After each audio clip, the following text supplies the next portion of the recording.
gracias y bienvenidos a Un Mundo para Todos, el programa que nos lleva a un viaje a través de las diferentes culturas del mundo. Hoy vamos a encontrar a Diana y Javier, dos estudiantes del Instituto Cervantes en representación del mundo hispánico. En razón de la celebración hispana, nos presentarán el mundo hispano y sus problemas. Así que hola Diana y hola Javier, ¿cómo estás? Muy bien, ¿y tú? Ya te agradecemos la invitación. Y estamos muy felices de poder presentar al mundo esta belleza que es el hispanismo. Gracias por estar ahí. Por mí y por los espectadores que nos siguen, nos gustaría saber al final qué es el hispanismo y cuáles son sus desafíos en el mundo actual.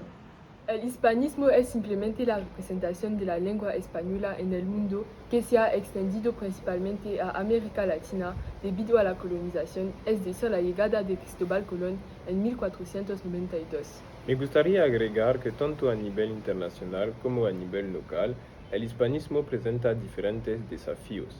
De hecho, lo que caracteriza principalmente el mundo hispano es su diversidad lingüística. Pero esa diversidad tiene su inconveniente como su ventaja. Puede unir como separar a las poblaciones. ¿Es esta diversidad beneficiosa o por el contrario peyorativa por nuestro mundo? Si tomamos el caso de España, ofrece una gran diversidad cultural y lingüística que le permite acercar a sus poblaciones. Además del español, hay 3 otros idiomas oficiales que son el gallego, el euskera y el catalán. Esto marca el carácter diverso de España al nivel lingüístico y cultural también, porque una de las ventajas de la diversidad es el encuentro de las poblaciones en torno de la multiplicidad cultural que traen las diferentes lenguas. En efecto, eso permite a España de resplandecer culturalmente al nivel internacional. Sin embargo, si puedo añadir, Michael, eso puede ser también peyorativo. Podemos enfrentarnos a una cierta división o exclusión de poblaciones. De hecho, tomamos el caso de Cataluña, que quería obtener su independencia, se ha vuelto contra el gobierno español y muchos otros países. Los catalanes fueron estigmatizados durante este periodo por su voluntad de emancipación. El impacto de este evento fue resonante hasta los campos de fútbol con Gerard Piqué, que habló para defender su pueblo ya que es español, catalán y se sintió estigmatizado. Pero, ¿qué podemos decir de América Latina? Hemos visto que la llegada de Cristóbal Colón en América Latina creó un choque cultural, favoreciendo la expansión de la lengua española hace más de 5 siglos, aunque existían otras lenguas. Esas lenguas están consideradas hace muchos años como lenguas autóctonas. Podemos añadir también que en América Latina hay más de 557 lenguas habladas y tienen como lengua oficial el español. Además, el plurilingüismo en América Latina crea una cierta diversidad.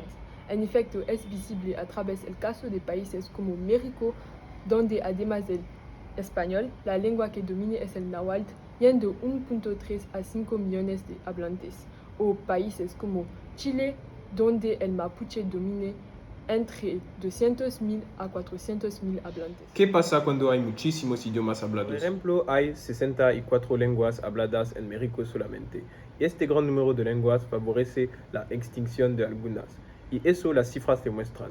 En efecto, el 26% de las lenguas amerindias están desapareciendo, y ya que 1 de cada 5 pueblos ha dejado de usar su lengua materna. Vemos entonces que esta diversidad puede crear exclusión a través de la desaparición de estas lenguas.